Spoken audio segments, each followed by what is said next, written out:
Libertad de prensa no es solo poder hablar de lo que uno quiere hablar. Es poder hacerlo sin represalias ni hostigamientos. Gustavo, ¿qué va a reunir a esta campaña? Buenos días, Gonzalo, Encantado, César, doctor. y todos nuestros radioescuchas. Gracias por la entrevista.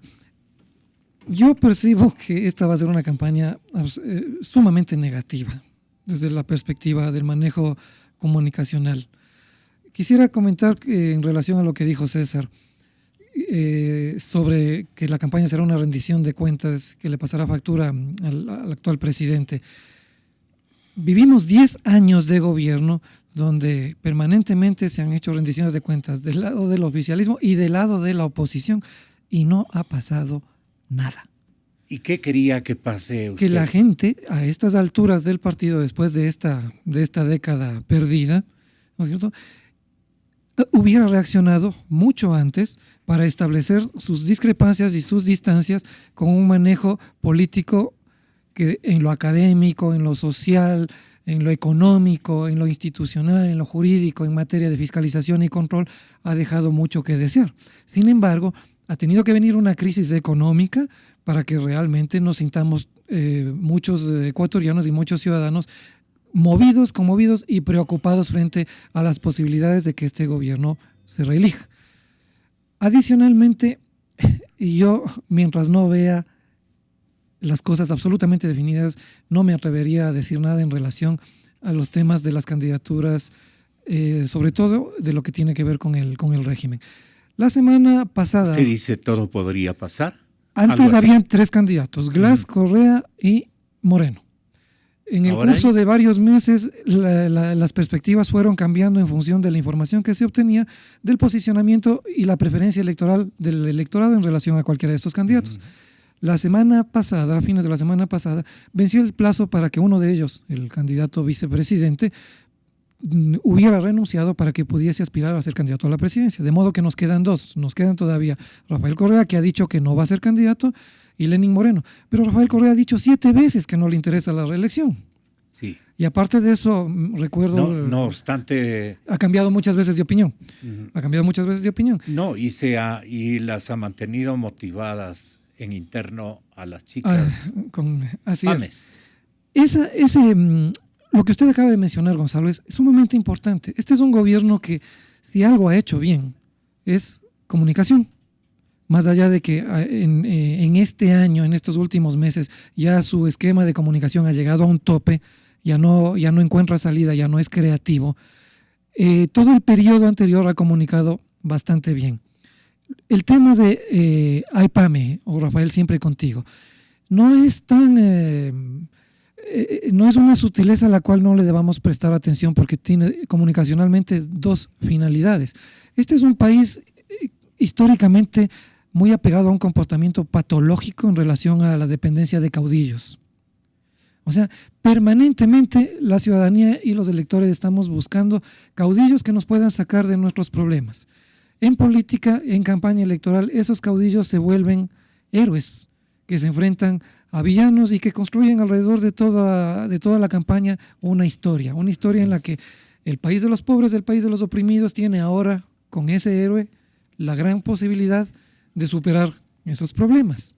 Si usted se fija en el eslogan, Rafael, siempre contigo, implica 2 cosas. Implica el apego a esa historia, a ese culebrón que ya viene durando 10 años, en el que Rafael siempre va a estar con nosotros, sea o no sea candidato. No se preocupen, pueblo sufrido y oprimido, que aquí estará Rafael para cuando me necesiten. Puede ser como candidato, como puede ser que no.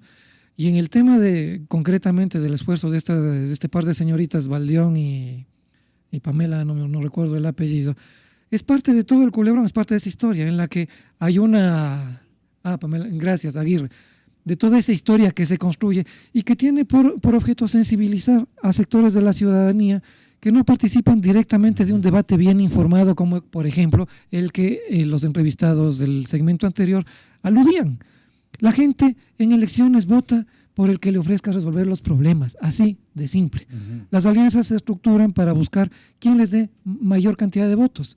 Y no es tan sencillo creer que en el momento de la campaña electoral o en el momento de la votación, la gente no se da cuenta que hay unidades que han juntado a tirios y troyanos por intereses que van mucho más allá de la declaración de querer salvar al país. Pero hay una premisa de fatiga también, de fatiga social. En cuanto y cómo va a contribuir, digamos, ese fastidio de la política que tienen la mayor parte de ecuatorianos. Incluso Gustavo dice que los jóvenes suena a marciano para los políticos ecuatorianos. ¿Qué quiere significar, con una brevísima explicación al que le estoy preguntando, que es César Rodríguez? Gustavo, si es tan amable. Gracias. ¿Qué quiere usted significar con esto? Tiempo atrás me hicieron una entrevista respecto a cómo mirábamos nosotros el modo en que los políticos ecuatorianos en la actual coyuntura preelectoral se estaban enlazando o pretendían enlazarse con los jóvenes. Ajá. La información que nosotros tenemos es que es un esfuerzo bastante precario, muy utilitario, que, donde los jóvenes y en general las minorías no son consideradas por los políticos en términos generales, más allá de las declaraciones de campaña preelectoral. No tienen un discurso y un mensaje y un modo de relacionarse permanentemente con ellos, no los leen, no los entienden, pero vienen las elecciones y nosotros y los políticos tratan de resolver en poco tiempo lo que durante mucho tiempo no lograron hacer.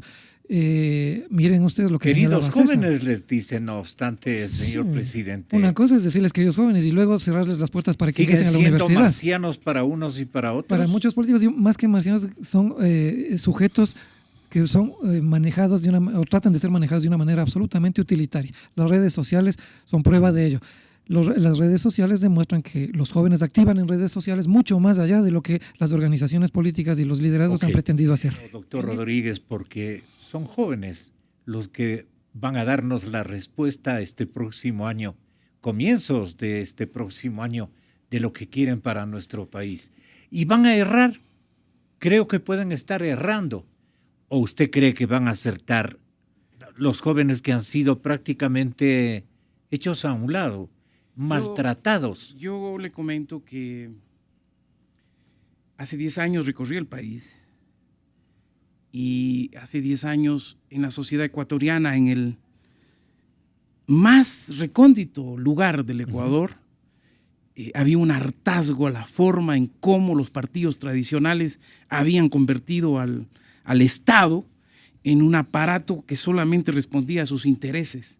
Había una crisis real y un hartazgo de la gente a ese sistema. Por lo tanto, la propuesta de una revolución ciudadana entró en una especie de ola gigante que se hizo un tsunami, y el Ecuador buscó con ese mensaje decir queremos cambio real. Ahora, 10 años después, yo recorro ese país. Va a ser este tsunami. Y yo creo que 10 años después encontramos en la misma sociedad, en esos mismos lugares que tuvieron hace 10 años tanta esperanza, encontramos bronca, iras, encontramos una gente con miedo, hartazgo de la prepotencia, hartazgo de la perversidad, de la forma en cómo maniqueamente se quiere convencer a los ecuatorianos que no tienen trabajo, que están en la lona, en el campo, sin ningún apoyo, que no tienen ni siquiera banco de fomento como había antes, que dicen que vivimos en la isla de la fantasía, que todo está bien, que no entienden un presidente que dice que no hay crisis. Este hartazgo de hace 10 años lo veo ahora en el Ecuador. Y yo creo que hay una ola gigante que está empezando a tomar cuerpo. El hombre o la mujer que sea capaz de lograr sintonía y surfear esa ola va a ser el hombre o la mujer que nos lleva a un cambio que democráticamente se tiene que hacer en el Ecuador. En esa línea, a mí me parece que este gobierno... ¿Pero qué circunstancias se está alimentando a esa ola? Indudablemente uno de los elementos, yo diría, decidores para que esta ola empiece a hacerse ha sido la crisis económica, que ha desnudado la falsa percepción que intentó el gobierno montar en el Ecuador de que esto es el país de la maravilla, el país de la fantasía. el Ecuador perfecto, el Ecuador con una década ganada. La crisis económica que él era un maestro para resolver ha desnudado las cosas. que Rafael Correa ha sido el peor administrador del Estado ecuatoriano de los últimos tiempos, porque ha tenido tal cantidad de recursos equivalente a todos los presidentes juntos de los últimos 30 años y no ha sido capaz de hacer absolutamente nada más que lo mismo.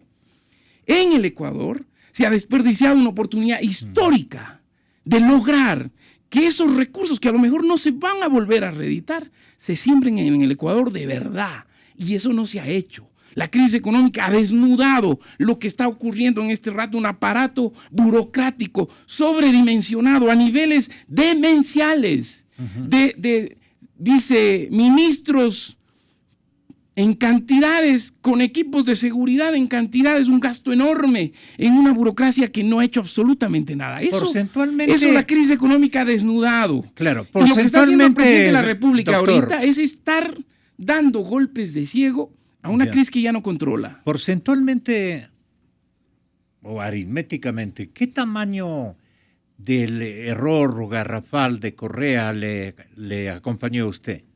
Mire, yo creo que estuve en el primer proceso en donde todos teníamos sueños, esperanzas de que realmente teníamos una oportunidad de cambiar. ¿Cuánto tiempo estuvo Estoy usted? hablando de todo el periodo inicial constituyente que terminó con el Congreso de Transición, en donde yo establecí distancias. Cuando vi que esto estaba cambiando de curso, advertí al país. Ellos dijeron que era un problema, que yo tenía ambiciones de ser presidente del Congreso. Pero frecuentaba a Carondelet, pues. Y yo preguntaba a Carondelet, y yo cuestionaba a Carondelet, lo hacía de una manera como debe hacerse, con absoluta O sea, usted frontalidad. lo visitaba no para felicitarle, no para... Pero si era un asambleísta que, por ejemplo, le obligó al presidente a cambiar un reglamento para que el SOAD no sea un festín de las empresas aseguradoras, y que dije a tiempo Pero ahí que sigue tenía que Patricio hacerse. Salas, ¿no? Y vea que ahora el mismo gobierno que se negó a lo que yo planteé, que debía el SOAD ser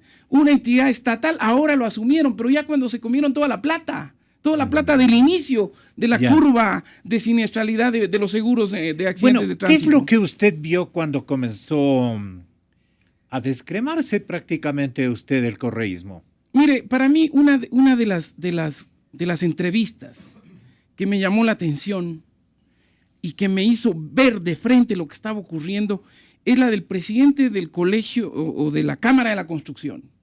El presidente de la Cámara de la Construcción en Teleamazonas hizo una denuncia gravísima de que en este gobierno de la Revolución Ética se estaba pidiendo comisiones a los constructores. Yo fui a la Cámara de la Construcción, yo le visité al presidente y le dije al presidente que yo quería... ¿Era Flores? Sí, el señor Flores. Ya. Le dije a él que yo quería hacer un acompañamiento a esa denuncia, a ese tema.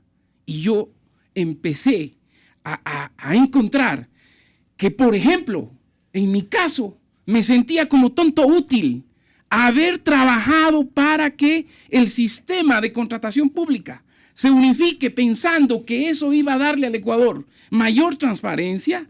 Iba encontrando con estas denuncias que les hice un seguimiento que teníamos un sistema de contratación público que había concentrado la corrupción.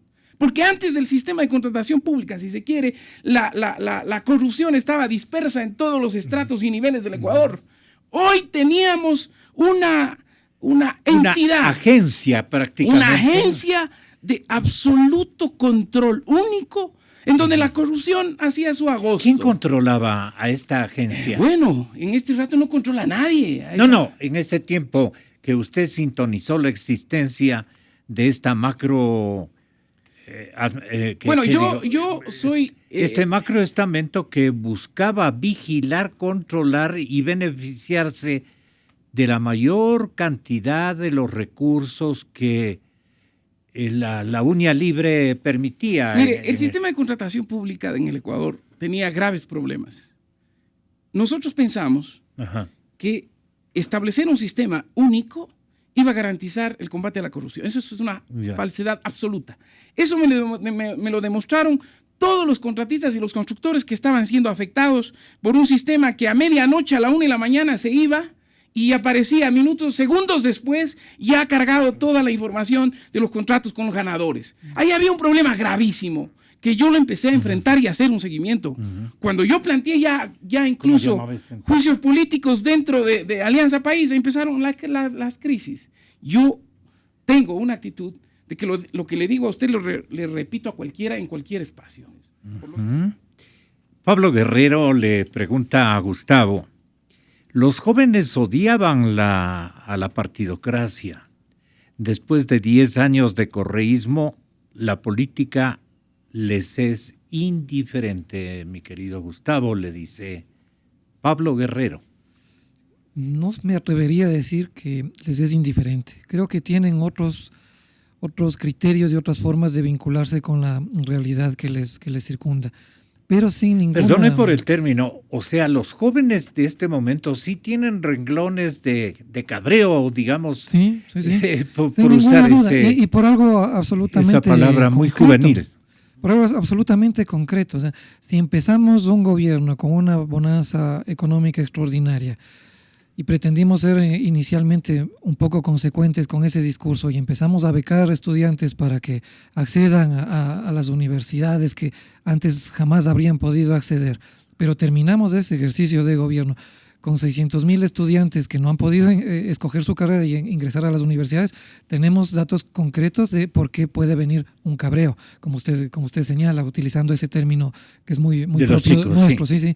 Uh-huh. Si usted tiene un hogar que dice que a partir de las buenas políticas económicas de este periodo se había mantenido en una situación estable, pero viene un año en el que la crisis hace mella, en la que los padres de familia pierden sus trabajos, en las que las madres de familia que trabajaban empiezan a perder los suyos, que la canasta básica cuesta muchísimo más que un salario mínimo, donde usted ve que hay gente, que hay funcionarios de una burocracia que ha crecido de una manera exorbitante, que también hasta a ellos les empieza a llegar la crisis. Estamos hablando de jóvenes que son parte de un hogar que empieza a ser afectado por todo este tipo de políticas que fueron mal administradas y que ahora les están pasando factura en medio de la crisis.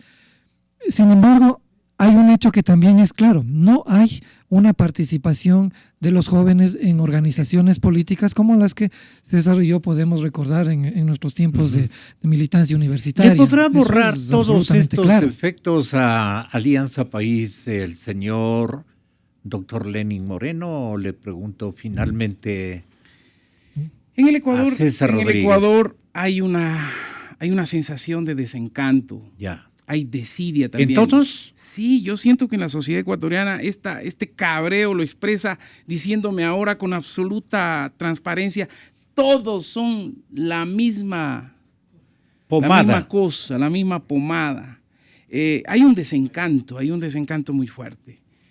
No le digo la expresión real que me dicen, claro, porque hay que Lenín ser Moreno cree que él puede venir a arreglar y el propio presidente dijo este sábado, se refirió a Lenín Moreno con alabanzas. Yo creo que el presidente de la República. Yo escuché a mi pobre querido amigo Lenín Moreno. Parecería ser que le va a tocar el rol de asumir el de ser síndico de quiebras del correísmo. Y él va a tener, pero si es, porque que asume, va a ser presidente. Si es que asume esa condición, pero porque va a ser va a enfrentar esa candidatura a ser síndico de quiebras. Candidatura. Porque yo no creo que en este rato ni siquiera el cuadro que tiene la mejor imagen dentro del país, que es lo que dice la información, indudablemente nadie puede desconocer esa situación, ni él va a poder salvar al correísmo de lo que se le viene encima. Uh-huh. Fruto de su propia gestión, fruto de su propia acción. Aquí no hay culpa, ya no hay cómo echarle la culpa a nadie. El pasado está 10 años atrás. Uh-huh. Son estos 10 años los que tienen que responderse. Y el Ecuador va a tener, yo digo, uh-huh, en estas elecciones, una oportunidad a lo mejor única. Ya. Le pido o le sugiero nos ofrezca un pronóstico. ¿Usted qué conoce al señor presidente? ¿Él quedará hasta mayo o se irá antes? No, yo creo que este presidente tiene que cumplir la Constitución, no depende de lo que él quiera. Tiene que cumplir la Constitución. Si es que no hace... Él ya en el informe dejó más o menos establecido de que él se iría antes. Espero, mejor dicho, no creo, Claro. sino espero que el presidente cumpla la Constitución. Sí. Y que aunque no le guste lo que le va a decir el pueblo ecuatoriano en las próximas elecciones, tendrá como hombre de bien que ir a la Asamblea Nacional y transmitir o entregar la banda a quien democráticamente el pueblo lo ha elegido, que no será un correísta, eso le garantizo. Esa sensación la he vivido, la siento en la calle y creo que el Ecuador profundo se va a expresar en las próximas elecciones. Gracias, doctores. Lastimosamente, los políticos ojalá tengan los oídos receptivos y el espíritu suficiente para hacer renunciamiento, para hacer generosidad política, porque también ahí hay riesgo.